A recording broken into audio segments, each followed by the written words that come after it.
everybody, my name is Hayden, And I'm Alex. and this is the Ultra Updates podcast. Now, today we're going to be talking about patch 5.17, also known as the one after the Juggernaut one.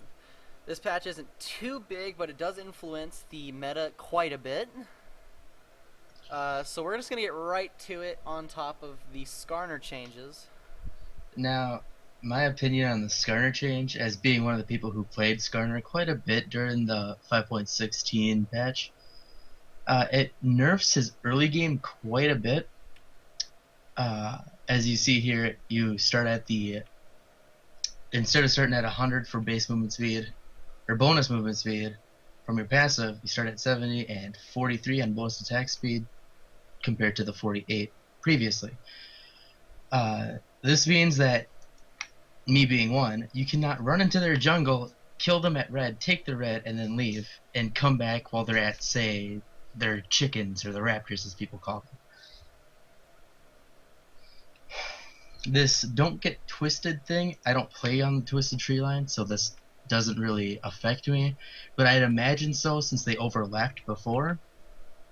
This change puts a huge damper on anybody who wants to play Skarner on that map, and you might not see him as much or as frequently on Twisted Tree Line.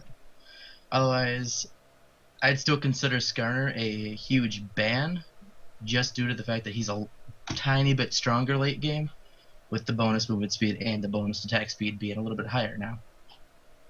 Okay. I want to talk about the movement speed because basically the only thing they changed was his spires, but in my opinion, only changing his spires isn't going to be enough to still not make him a permaban choice, or to take him out of that permaban choice, because right now you have the several champions, like especially Juggernauts, who are like permaban, and Skarner happens to be one of them because his win rates are so high.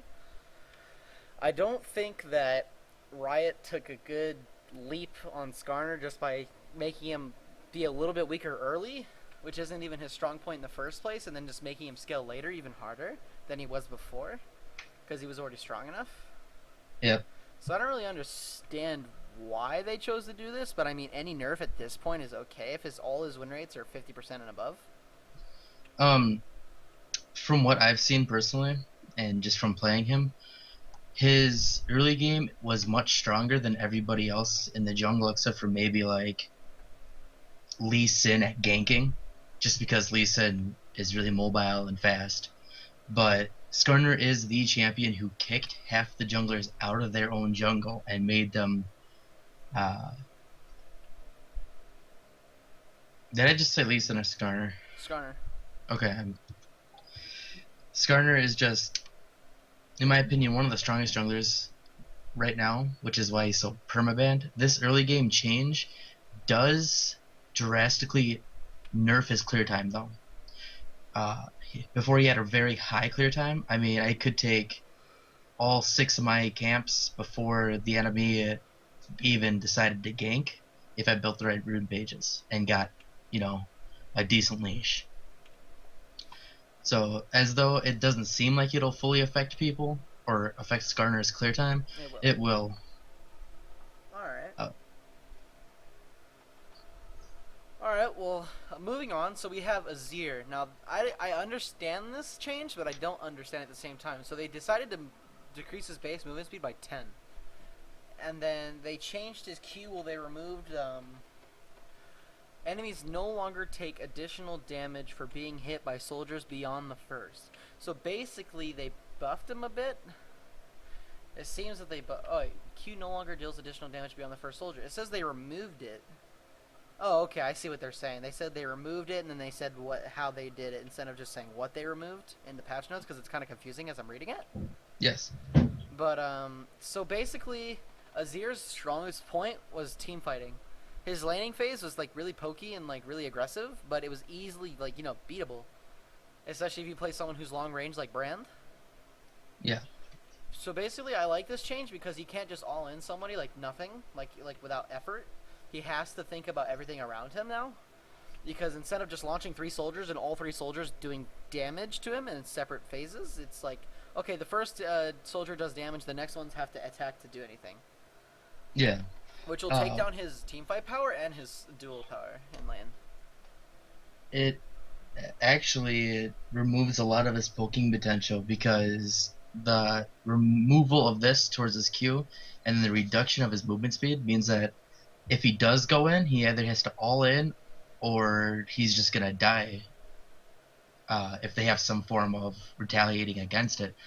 So if he's against, like, say, Zed, and right when Azir goes in and tries to hit him with his R, Zed decides to ult as well. Well, Azir either has to stick it out and hope that he has a full Zonia's and be able to beat him at that point, or that was just the wrong choice right when he went in, because this 10 reduction of movement speed makes him one of the slowest champions in the league, I believe. Right. Well, to be honest, I think that the movement speed was kind of useful, but I don't necessarily understand how it's gonna help him. Like, of course it's gonna nerf him, but it's like, okay, let's decrease his movement speed. But what did his movement speed do for him in the first place? Did that increase the speed of his soldiers when he Qs, or It just that's just his base movement speed? it increased the ability of him being able to go in and out. Because before I seen a lot of Azirs like go in with their Q and their E and use that as a gap closer just to poke and do a little bit extra damage and then walk away. Well, Right. now if they say miss their combo or they go into a wrong fight, They can be punished he's for it easily. that much slower. Right. So he's easy to be punished. So basically, like, Azir is even more challenging, basically? Because In now a you have to way, play I'd say. positioning with him instead of just doing ultra match and damage with his Q. He has to play more positioning wise, so his team can do it.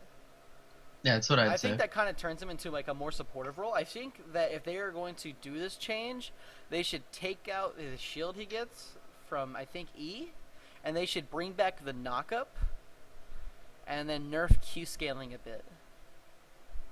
What do you I'd think? agree with that one. Because that would allow him to be more of a supportive mid laner rather than a dueler like he is right now.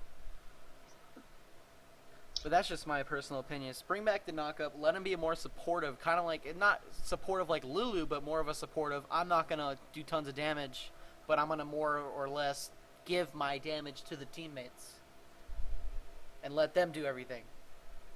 Um, But let me I'd let still me. see him. It's like going to a fast food restaurant and you're like, get me this, and then they're like, okay, let me get that for you. It's like the people getting you the food is Azir.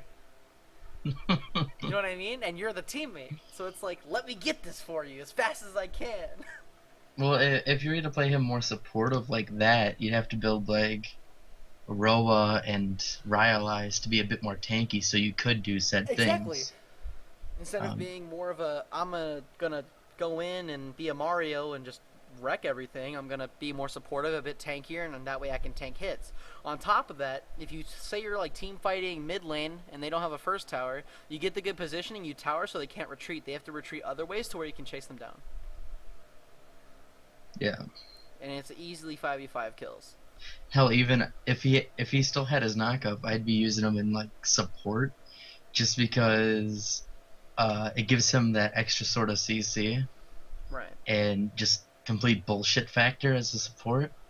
Like, I'll take LeBlanc into Bard. I'll take, you know, Cho'Gath into a tank, just for fun, and it's stuff that works because I know so much about support. And I feel like if I had a Zir against like Bard or an immobile ADC like Ashe, Uh-huh. I'd just destroy them with this extra CC because his ult is like an Anivia wall, just not as long, and it does a lot of damage. Right. I feel like it'd be really good in the support role too if they brought back the knockup and then just kept him. But the thing is they want to keep him to where he's not just going to be a viable support, but just keep him to where he can still do damage and have more team fight ability.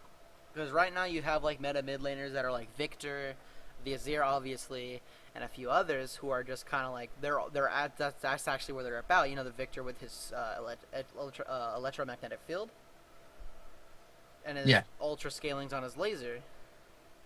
A few patches or about a patch ago, they didn't have to decrease the early scalings on Hextech, but instead they could have just nerfed the laser scaling Hmm.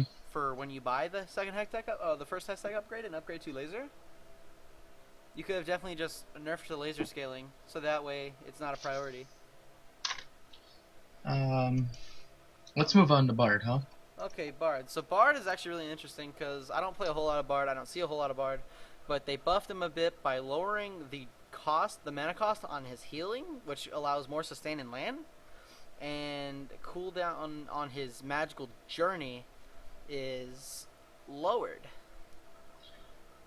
Personally, I'm not a huge fan of playing Bard, mainly because he's too squishy, and I play a lot more of the tankier supports like Nautilus, Leona, just for examples. Right. But I do like the fact that they reduced the mana cost of his Caretaker Shrine, because there was constant times where I ran out of mana and I could not leave lane to go pick up Chimes because I was afraid that my ADC was gonna die. I Or don't you put were a gonna lot of get traded trust into a off. lot of my ADCs. But now that it's even just the 10 at level 1 is a huge help. Right. And the magical journey, although 2 seconds doesn't seem like a long time to most people, when you're in the heat of combat or you're trying to escape, 2 seconds is a very long time. Right. It's Other, basically like, oh yeah, escapes, and then more escapes, and then it's like, oh, well, later game now it's like now I have a chance to chase you down with my team. yeah, It's not as complicated anymore. It's not like, well, I 2 seconds they're gonna get away. That two per, seconds is important in that case. mhm. But there's not. Personally, I think a big buff to Bard would have been if they increased even his armor scaling just a tiny bit, like gave him 2 extra armor. But yeah, I mean, these changes are nice. Bard players all around are probably rejoicing because they're like, oh, we got more mana to poke the shit out of people. Right. They have more capability to sustain and fight. Yeah. And then it's kind of like a support role. You like say you're playing Janna or Soraka, Hmm. and Janna and Soraka are mainly forced upon peeling and shielding and sustaining in lane. Make sure your ADC doesn't die. Bard's kind of the same way, and this gives Bard more of a chance to do that in that sense, Yeah. which is what I like. I like the Bard buff. Let's move on to I'll Darius. definitely pick him more. Oh, absolutely. Darius here. See, okay, Uh, before we start this one, I want to say that these changes are completely unnecessary. yeah, Because Darius, at the moment, I understand his weak laning phase, but at the moment, he was strong enough already. That's not. yeah, That's kind of biased, but at the same time, it's not because it's also fact depending on how you play him. Because the thing is, when they first changed Darius, a lot of people tried to, like, in lower elos especially, tried to play him the same way you would play him before. yes, Super aggressive, immobile, or not immobile, but kind of like a hyper aggressive. I'm gonna trash you. You can't do that with this Darius. You have to play more passive and take advantage of your opportunities. And if they're stupid enough to continue to go on you, then you get your Noxian Might and you wreck them in the face, easy peasy. yep. They can be at 60% HP with Noxian Might, and you guillotine them and it's gone. Well, Noxian might give such a huge buff to Darius after he gets, what is it, 5 stacks of his passive on it. Right. And I really see nothing here to fully go deep into, but I just do want to mention that out of all the out of all the juggernauts who did get updated, Darius is definitely the weakest of the four. Uh, Absolutely. he has no, in my opinion, he has no potential compared to Skarner. Skarner can just destroy people. He can Garen. still just destroy people. Garen, his new passive, although 1% true damage doesn't feel too strong, It's a lot. if it's on, say, like an ADC, you're going to wreck them in a couple hits. Oh yeah. And Mordekaiser. Mordekaiser, you and I, we even ran Mordekaiser J4, Mordekaiser Tom Kench, Mordekaiser and some support in ranked, and we had pretty good success in it. Right. Never Uh, lost. I guess the one thing, two things to even go about Darius is I do like that they fixed the bug where if you flash out of the Decimate, you don't get hurt or dragged back in. Right. And then the Crippling Strike, I find this actually pretty helpful because as somebody who used to play Darius in top lane, I always had the mana cost problem. But now that if you kill somebody with your Crippling Strike, it makes his early game laning a little bit easier. Alright. One thing I notice is that, oops. One thing I noticed is that Darius, before, they fixed it to where you can't Q and summoner spell, but now you can, which is going to add a lot more diversity to chasing, fighting, and finishing. Because if you're fighting Yep. a Fiora and the Fiora goes all in on you and you know you're going to win, and then all of a sudden she flash Qs out, and you're already charging up the Q, it's like, okay, instant flash. If you have the reaction time and the ping for it, then, flash Yep. and you land your Q off, and then it finishes, because the blade does more damage and you get a lot more health out of it. Uh-huh. So it's a lot of ways to avoid getting killed by Ignite if you're that low and she's trying to escape, and you will win the fight if you hit her one more time. And you should. It adds a lot more like dueling diversity to him, because before it was like, oh, now I'm gonna die from Ignite, hooray! And Yeah. my teammate, my enemy, they flashed and queued and got away because I'm running teleport, and now I'm dead. Mm-hmm. And now they can, okay, well, let me turn this around real fast and show you how it's done. And that really decimates the target. Ha. Heh. And then you have He- crippling. Since the Juggernaut update, though, I do say he did get a decent power spike for his early game. As of being, if he's against somebody like he used to lose to Shen really easily. Now he can at least somewhat beat Shen. Right. Because Shen's I'm gonna be up in your face. Champions like Fiora, he's gonna have troubles with, because it's, oh, she's gonna dash in and she's gonna dash out, and then she's just gonna sit there and beat the shit out of me. Right. No, Fiora's ult's just, we won't talk about that. Moving on to Draven. Draven. Alright. I also played a solo queue game with a Draven on my team this morning. And I think that it was necessary. Now, there's not a whole lot to talk about the new Draven passive, because it's, it's still the same. But it's basically simple. It's like, you know how you use... Okay, what's a good way to say it? It's like the orange text when you're in the chat box. What's a good thing? Like ally hit inhibitors respawning. It'll come up in orange text on the chat box, right? Yeah. It's the same exact way with Draven reaching 150 stacks and every 100 stacks after that. Oh, man. And the thing where it says notifies Draven's team every time he cashes in on a kill of at least 150 stacks, which is exactly what it does. It doesn't tell you how many stacks he cashed in at, it rather tells you how much gold he got from it. Yeah. And a good Draven will always catch his stacks. Draven gets 2 bonus stacks of adoration if he kills 6 minions in a row without dropping a spinning axe. Now, that's not 2 bonus stacks every minion. That's just, oh, hey, I killed 6 minions, got 6 adoration stacks without dropping a spinning axe. Now there's an extra 2 on your board instantly, immediately. Oh, yeah. You clear that first wave perfectly, you should be fine. Exactly. And that's really good. I hope there's no bug to where, say, you're running Draven and maybe Leona, and I hope there's no bug that the Relic Shield does not proc this, because if that happens, Relic Shield's gonna be a little bit iffy while running with them, just due to the fact of those 2 minions slows them down just a little bit. Right. But it's that much It depends more. on the playstyle, because Draven can play either playstyle of either support. You can have a more supportive squishy support like Janna, Soraka, or Bard, where you're basically just full of peel, and Draven just does damage and does what he needs to do to 1 peel for himself, and his support does the rest for him, or say Lulu especially. Or you can play I'm going to play with a tank with a Relic Shield to go hyper aggressive and just dominate lane. But it works either way. Against some comps, one's better than the other. But depending on how that works with Relic Shield, it'll depend. I hope there's not that bug, because Right. I know quite a few people who like to run Draven. And I personally pick Leona with Draven because that's huge damage on spinning eggs. Right.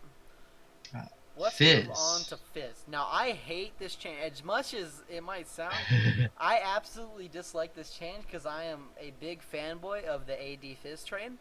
That's a huge hit to Woo woo. AD This is Fizz. a huge hit. AD Fizz isn't even viable anymore, actually. Let's start out with the Urchin Strike part.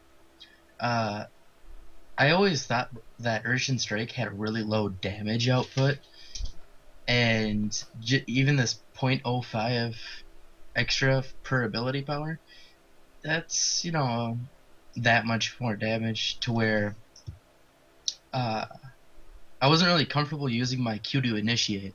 I always used it as a either trying to get away or a follow up if I had to use my E. Right. This might mean that I use my Q, proc the W, and then E on top of them, which Yeah. 9 times out of 10 is gonna kill a squishy target if it's late game. Yeah. But I feel like that's really good AP scaling though. It's not too big of yeah. a buff, but it's enough to where AP Fizz is a bit stronger. Um, Oh, this W. I like it. I mean, it nerfs the on hit damage, which I do like, Well, cause it basically it's like okay, let's lower the on hit base damage, but let's but more ability heighten the power. ratio. So the more AP you get, basically, the more snowball you are, the better damage you'll get out. But however, your dueling power in lane and early mid game is not going to be as strong as it was before. It's a huge hit to the nuts for AD Jungle Fizz Exactly. just off of that, because I believe you start W, don't you? Yeah. So I don't think we'll be seeing a lot of Fizz Jungle, Well, AP Fizz jungle is still a thing, but but AD Fizz Jungle. AD is gone. And this is where the AD Fizz really gets hit hardest. Chum the Waters. They removed the physical damage amp by from the Chum the Waters, which is what back when before challenging something got changed, where it's like, okay, now you do this much more damage to this target, and you take less from him. Before they changed it to just a simple burn, this is literally what made AD Fizz the most OP thing in the jungle at that point, at that Yeah. patch. Do I know the patch specifically? Absolutely not. But like Chum the Waters in general was the most AIDS thing. And the chase change on top of the challenging smite not being really good anymore, you'll have to literally like play only AP Fizz, whether it's jungle, mid, or anything. It's just no more AD. It's gone. See you later. I wish I was a baker, Me too. but it was AIDS. This Gangplank Gameplay change. change. This is gonna change Gameplay really hardcore. I'm not a big Gangplank player. I did not like the new Gangplank. I just didn't like it. So Well, the thing was, is Gangplank got a lot of attention during playoffs and the regional qualifiers for the Gauntlet. yeah, Fnatic and Origin both played it a lot, and they played it very well. But the thing with Gangplank is you set up your barrels in like a bush or something, and there's a very tiny delay. And if the person you're facing took there's a singular wrong step, one pizza foot taking one wrong step, and you could just drop the third barrel and boom, shoot the first one, it's gone, it connects and it blows up, right? Does yes, tons of damage. Now you still have to take that extra step before that happens, because the delay, even by a quarter of a second, is a very, very long time. You're not going to be able to just shoot barrel, it's gone. And on top of the armor pen being decreased by 50%, getting Last Whisper isn't going to make it a 90% armor pen anymore. you'd have to get like Last Whisper and Cleaver or something. Right. I mean, which isn't too bad because Cleaver is a pretty good item in my opinion. Because it gives you some attack damage, gives you some health, and it gives you that armor penetration, which every bruiser wants. Right. Garen. Bunch of fixes and cleanup. His movement speed isn't too big of a drastic change. He's still gonna be completely bullshit. But the bonus movement speed on his decisive strike is a bigger change because before he'd run at you fucking hella fast and you had maybe a second to think on if you were gonna say rocket jump or whatever to get out of the way of him. But now you have way too much time to figure out what you're gonna do. Exactly. Especially as a guy who plays a lot of Fiora, the movement speed decrease is going to be really important, because basically before is at really close range, like when you're both in melee range and Garen's like, you start backing up and Garen's like, okay, I'm going to poke. it gives you a lot higher of a chance. It's like, okay, he's gonna do it right now. 30% movement speed is not a lot compared to 35, so it's a lot more Yeah. predictable on whether you're gonna parry or whether you're just gonna keep walking out. He will definitely be easier to catch because I remember having lots of problems trying to catch him. Just period. Right. Well, the thing Yeah. is this has been against Garen his entire existence. Is you can basically slow him after he Qs because his Q gets rid of the slow and lets him move Yeah. faster. So all you have to do, and you've had to do this since he existed before he got changed in the Juggernaut patch, is just bait out his Q for an escape and then slow him then. All right. Understandable. So it's not. It's sure it's going to be easier to catch if you make the mistake that he's going to punish you for, and by Hmm. punish I mean he's going to get away and not die. Is you slow. He's like, okay, this guy's an idiot, and he Qs and walks away. It's not going to be so easy now. Because if you make that mistake, he's not going to be easily able to punish it, especially when his base movement speed was decreased by 5 as well. Yeah.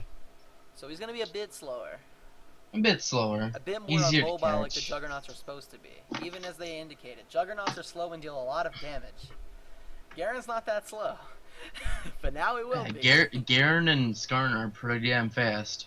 Yeah. His W, I don't fully understand it. I'm gonna say that like it's just for like Twisted Tree Line and Oh yeah, it's for Dominion. basically his W. Every time you kill a minion, you get a certain portion of stacks to a maximum of I think 30 stacks. Yeah. And that gives you bonus armor and magic resist permanently. Yep. So you need to get, I think I did the math a bit earlier when it first was released. It's like 150 something minions to get full stacks. And they're just making it easier for other maps because those maps don't last as long on matches. So they are like, okay, let's just make them twice as fast. Nothing special, nothing competitive. His E, I do like this. I'm not a Garen player, but it does make sense because I know before Garen would always keep a certain amount of distance, Right. Well, the but thing the was, fact made is, me closer. well, the thing is when you E, when you spin, before if you right clicked on a target while you were spinning, it wouldn't go towards him at all. You just Mhm. still stand there. You'd have to click on the map and not the target. They basically just put a quality of, this is basically just a quality of life buff. Yeah. Okay, I'm spinning. I want to go towards this guy. I can actually just right click him and I'll move towards him. Easy as that.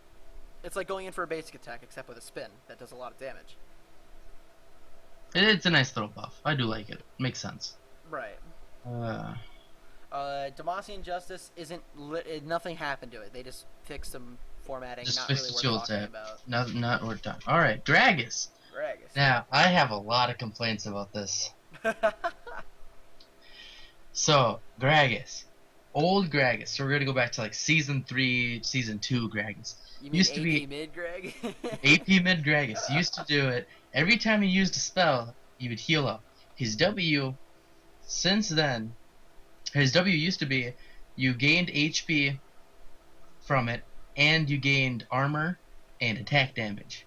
Now it's been nerfed down to what it is now, which is 8% his of all passive. ranks max health damage. Yeah, just gives you that. That's it. It stacks with his passive though.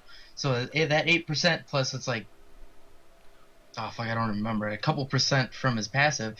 I mean, it's shit. I Well, will. level 1's basically the same. Level 1 is literally the same Yeah, but for a while, late game Gragas had so much sustain, and now it and doesn't. now that it's only 8%, I mean, sure, you build like Warmogs plus Spirit Visage, you'll be doing the same amount of healing, but you could do that before and increase your healing by so much more. Right. Ugh. Well, in my opinion, it's good for the late game because Gragas late game can, if depending on how the game is going, you can either be super tanky and not die and do tons of damage, or you can be like this where you're still really tanky but your damage is where tank's damage is supposed to be at if you're not a Juggernaut. Yeah.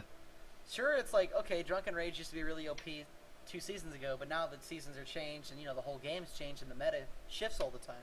I don't see this as a terrible change, but it's definitely like It's a big change. it's big enough to matter. Would you like me to complain about this Janna? Janna, honestly, Janna sees a lot of competitive play, and this is the literal reason All the honest Alright. thing is, I honestly agree with the Q change. Before we start, I agree with the Q change, and I don't agree with the R change. Well, as me being a support player, I think it suits me best to talk about this. Right. Uh, hit her passive. This bug I'm so thankful for because there were constant times, say the ADC and Janna were running right next to each other and they were trying to escape, and we killed Janna. That passive would not fall off of that ADC right away, which would give them a little bit more leeway to run it. Uh, Right. Now that they fixed this means that, say I only need to flay Janna to kill her and then hook their ADC. And it doesn't seem like much, but movement speed is movement speed no matter what the size. It makes it that much harder for a skill shot champion to land skill shots against people of equal um, skill. Right. This Q, I completely agree with. I love the I fact that love it. you can't just run into a bush and hit your Q from a very long distance. You have to give it the ramp up time. I do like that since they nerfed the starting range, they made it charge faster. Yeah. This makes complete sense in my mind. It is a tornado for you know all sense of logic, but I can definitely see it still being annoying. You just have to remember which way or where it was, or where it is, I should say, and where you were currently standing compared to your ADC. Because there's only two targets in the bot lane she's going to want to hit, and that's you and your ADC, Right. or you and your support. I wanted to This, throw in my 2 cents about the tornado before we go into the ult. yep, Is like, if there's one thing I had to say about it, you can watch any video on it or play any Janus Loki game. If like, it's basically okay, you're in lane, you see the tornado coming. The range on it was really iffy. It was really yeah, like choppy because you could be sitting there, you think the tornado is gonna fade out, and it looks like it's gonna fade out. It starts to fade out. The animation starts. It's gone, and then all of a sudden you're knocked up, and then they collapse on you, and it's gone. yeah, And you're like, why was I knocked up? I wasn't even in there. You know what I mean? It faded. It's gone. But now that they decrease the minimum range and they bonus the charging speed, it's a lot. I mean, it's gonna make playmaking a lot better oh yeah, rather than just I'm gonna poke with a tornado and see if my team can collapse on it. It's more of a this is what I need to do for my team at this moment, and that's why they nerfed R2. she'll have to be a little bit more closer now Yeah. in order to pull off stupid They shit. don't want to make her to where she's just I'm gonna do this and have my team collapse, and if it goes the wrong way, I can ult and heal them. Now I need to use Q in a more stressful type, a more split second Defensive. type. I need to do this to peel for these people or make sure that these people don't go in, so my team can collapse on them that way, and then heal if necessary for not as much, rather than collapse if it goes wrong, heal and then back out. It's fine. You know what I mean? Yes. Which I like because the monsoon heal is really strong anyway. All right. The monsoon. I love this nerf. I do not run Ignite often in the bot lane. I'm uncomfortable running it. I've been running Exhaust since season 3, Yeah. and this means I'll be more comfortable running it just due to the fact that Janna's bullshit heal will not be able to overheal the damage of Ignite as easily. Right. I mean, it still might, depending on which tick of Ignite it's on, but if I put Ignite on mid-monsoon, it's kind of iffy. Personally, I feel like this is just a overall nerf to her, obviously, because it's 0.3 less ability power on it. But this means that people who are going against Janna can all in a lot easier with a lot less threat of, oh, they're going to gain so much more HP. If Right. Janna wants to get back to this, oh, I'm going to heal you for, 90% of your life pool, she has to build more ability power. Right. Sure, this means the enemy team's going to be taking more damage, but this is a lot less supportive items on Janna.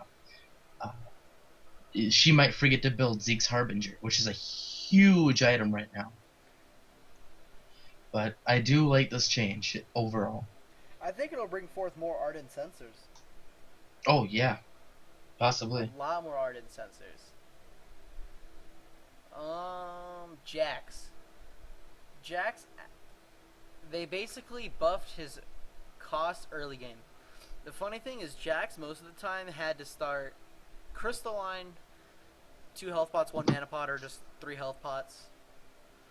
I usually like to have that extra mana pot just in case. Yeah. And now I don't need to. Easy as that. There's not much to There's really not point much out. to say about that. I no longer need to do that. I have Can't a wait. lamppost. It's back. Is Can't is wait. his Counter Strike his jump or his That's his stun. That's stun? the spin into a stun. That does help him quite a bit in the jungle starting red side. That's all I really got to say about it. I know before I had a little bit of problems with my mana cost because I started Krugs and I went Krugs, red, chickens, then blue, and I was practically oom by then. That's about all I really have to say about it. There's really not much to set up onto it. These Callista changes are huge. Necessary. Huge. Necessary. She got nerfed out the ass. Her W passive was pretty strong in laning phase, in my opinion. Yeah. Because it was, Thrush is going to smack somebody, and then she's going to auto attack and deal like 200, 300 damage with just an auto attack. It's still Well, gonna, now, she's still gonna be good late game though. yeah, she will be. But laning phase is a lot easier against Callistas. Yeah. Well, because, Her, if you're, for example, before, sorry for interrupting, Mhm. but it's like, okay, I'm running Callista Alistar. Alistar's like, ha, I'm gonna walk up and, pulverize you. I'm gonna basic attack you every 6 seconds. Every time I'm able to pulverize you in the air, I'm not gonna headbutt you, I'm just gonna do it. So my Callista can literally just punish you every 6 seconds. And then you're forced out of lane. Callista gets the free farm, gets her runins if they still build that anymore, if not Blade. they do. And then she just, okay, now I'm gonna free farm the whole game because it's too early in the game for you to buy anything, and now I have runins. This nerf on the Art, though, I do like it. It makes killing Callista and her support a lot easier because 30 seconds is turnaround time. Yeah. Early game ults, only, though. she misses her ult, you can turn it around so much, or you have a bigger window to turn this fight around, Yeah. I should say. Because you have the early mid-game nerf where it's like, okay, before it was like, I can now ult every other fight in lane phase. And now it's, I can ult every time my jungler ganks if necessary, or if their jungler ganks. And if the enemy to Callista can keep up the jungle pressure, like say force her ult to save the, I'm assuming squishy support or even an Alistar that's pre-level 6, and say Callista and Alistar are level 6 now. Callista already used ult to save Alistar before he hit 6 because she might hit it before him because he went to go roam or ward or whatever the case may be.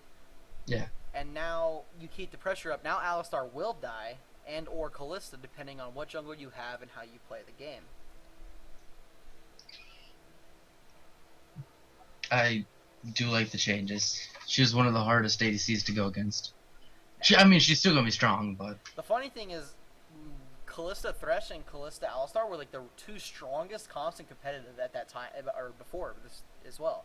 And the thing is, when patch 5.16, also known as the Jugger patch, came out, and Mordekaiser ADC became a thing, Mordekaiser absolutely trashed on Callistas, no problem, without troubles. It's gone. I believe we went against a couple Callistas. Exactly. Did they ever win? No. No. We won 90% of our lanes with that count. Exactly. Karma, not much here to talk about. I do like the little 12 seconds at all ranks. I mean, it was her more aggressive playstyles. Yeah, or if you mantra W, you heal for the damage you do. It's pretty nice for early game. It's gonna help her sustain out instead of, because she's kind of a squishy support early game. It's gonna help her sustain out if necessary. And the thing is, if your ADC gets a bit ahead, like Tristana or Caitlyn or even Callista before pre-nerf, even though it's not gonna matter now, is that if your ADC was ahead and they're able to do a ton of damage in a small amount of time, you'd kill the enemy team. Say that you got lucky and your ADC got a double kill. Yeah. okay, well you're still in lane farming, and their lane walks back up. You guys are fine. You guys can fight again easily. Karma's sitting in an unwarded bush. The enemy ADC and support come walking back up, assuming whoever gets there first. Karma's sitting in the bush. They start walking towards it and go CS. As soon as they start that first basic attack animation, W, start walking towards their tower. Because that way you stay close to them and it doesn't matter where they go. You just run down the middle of the lane with that. And then your ADC follows up and that's another easy kill. And then they tilt and they lose. Oh yeah, that makes going through enemy minion lines quite a bit easier. Oh yeah, easy peasy. This Lux change, it's a nice little buff. I think it was highly necessary. Oh yeah, she definitely needed something, because I mean, if she got ahead and she got like Mage Eyes fully stacked, you couldn't kill her. Right. But this means that even if you're behind, you still have something. Right. Well, Not much really here to talk about, though. I like the only thing I want to say about this is, okay, early game is still the same, but the mid and late game is reduced mana cost because the problem was her early game. Oh yeah. The problem wasn't her late game mana cost. You have the CDR, you have ult every 50 seconds. The big early game thing is the light shall burn you, where your second target takes the exact same damage. Yeah, that's going to make her strong in 1v2s if jungler comes to gank or support comes to roam. If it's necessary, of course. Oh yeah, I like it though. This Maokai nerf is insane. Yeah, I do agree. It's just, I mean, most people look at it, oh, hey, Maokai can't ult, like bullshit all the time. Well, it's much more in depth than that. His R reduces damage taken to everybody inside of his circle by what, like 20%? A bit. That is a huge ass buff to anybody with him. Well, if he's low on mana, or if he just use it top lane, and you're about to start a dragon fight, he's not going to be as useful.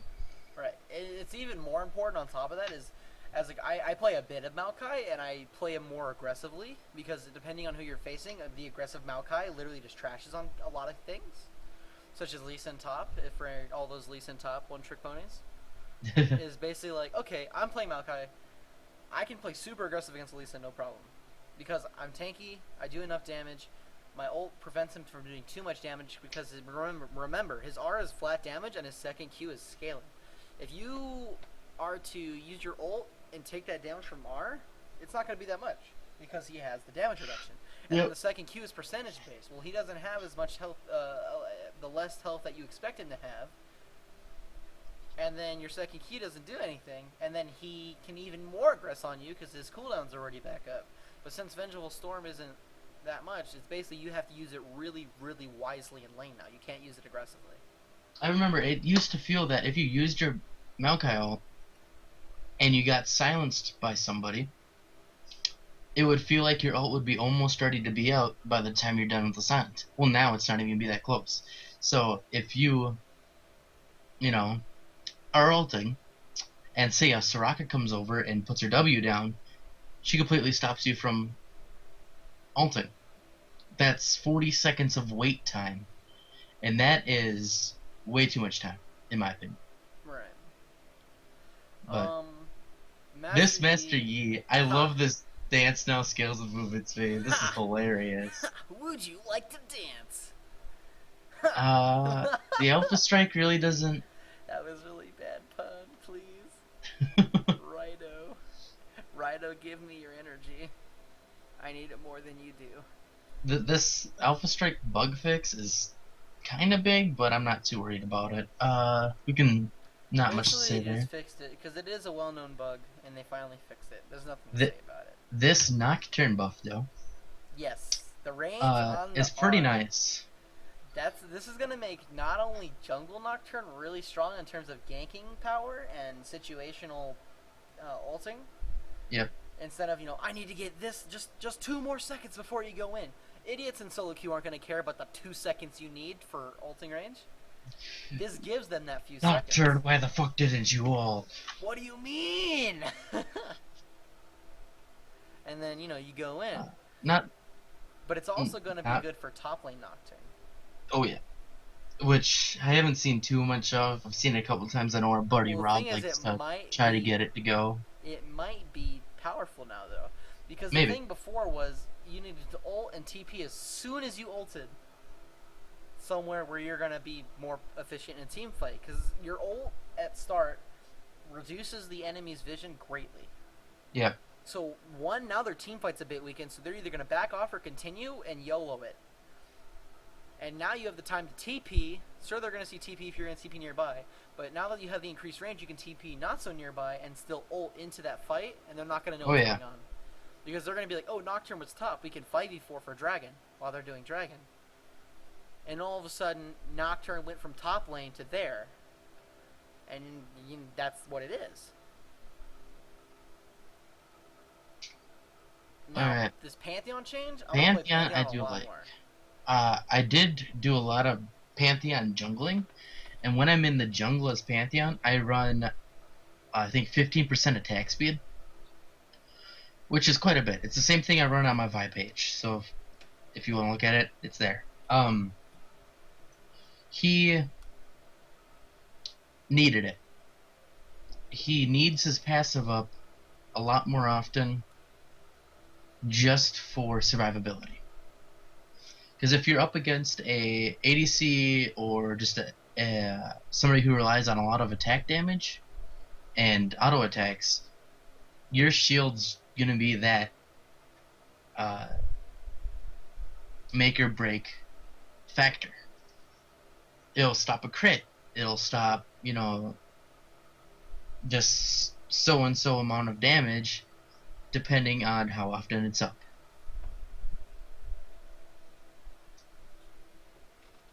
I like it. Rek'Sai, this is pretty big. Her passive no longer grants 15 bonus fury on Rek'Sai's first strike within 5 seconds of burrowing.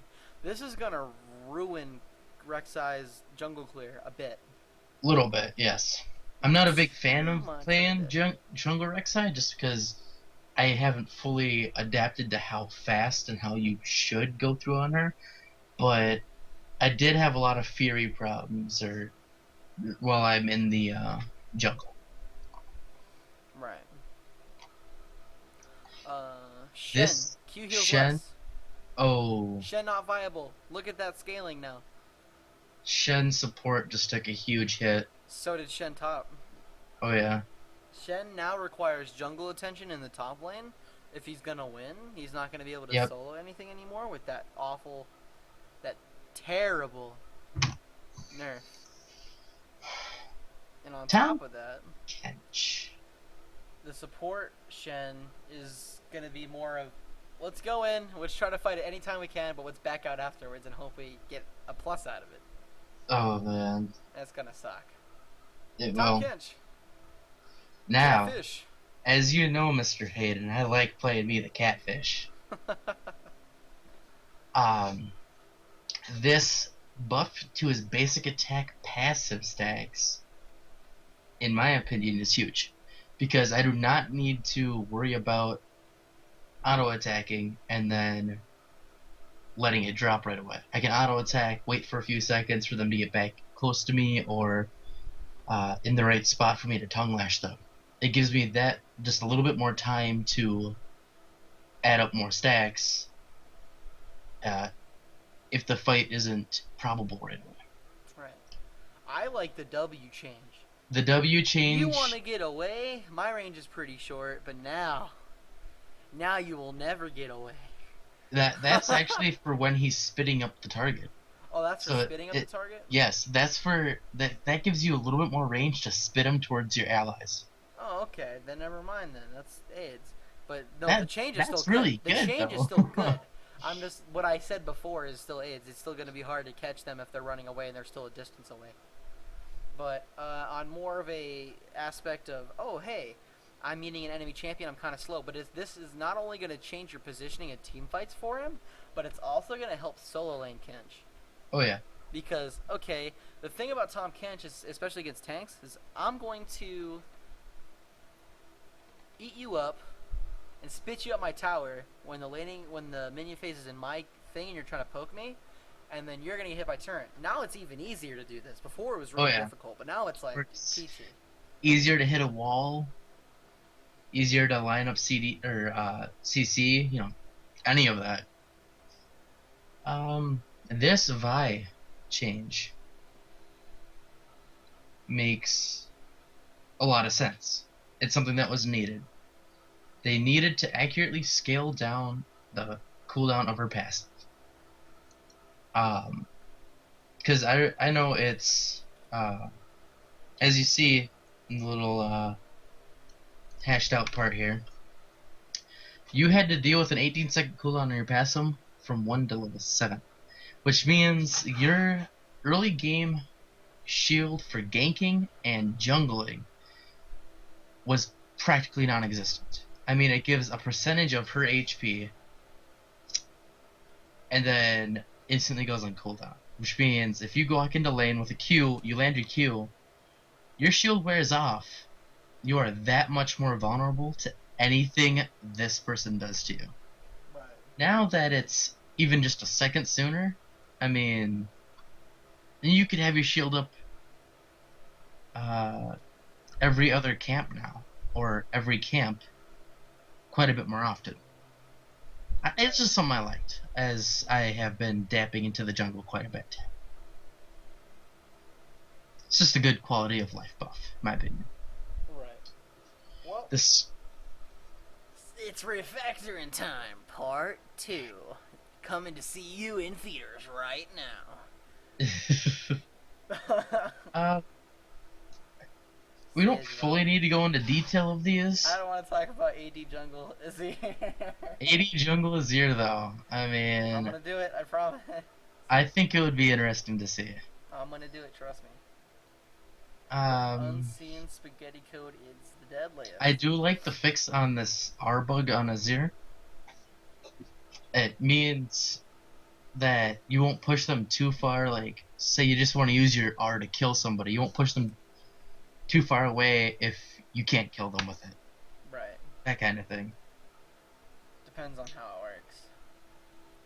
Fix the bug where Razor Shuriken sometimes fail to launch if cast shortly after Living Shadow. I'm not a Zed player, so this one doesn't pertain to me too much. Fix the bug where casting Razor Shuriken before Living Shadow would allow the Shuriken to be cast from the Shadow. They basically fixed to where he could launch 4 or 5 Razor Shurikens at the same exact time. For these 2 bugs. Fix the bug where Zed couldn't swap to a Shadow after reviving from Guardian Angel. That's fine. Well, that was needed. Sometimes spawn a Shadow for the rest of the game. Alright, so they fixed some pretty good stuff. There's nothing to talk about. Nothing really to talk about. HUD updates. Do we really need to go into HUD updates? We don't necessarily need to go HUD updates. We don't really have to go into landing page articles. The bug fixes. We can talk about bug fixes, and then we can talk about how we like the skins, and we'll wrap it up. Alright. So, the first bug fix here, I've never experienced it, but I feel like the extra health would have been a little bit too strong. Right. 250 health. If you build Zeke's Harbinger as an early game item, that's quite a bit of health. Skarner's tooltips got bug fixed. That was needed. I did have some problems with my Skarner.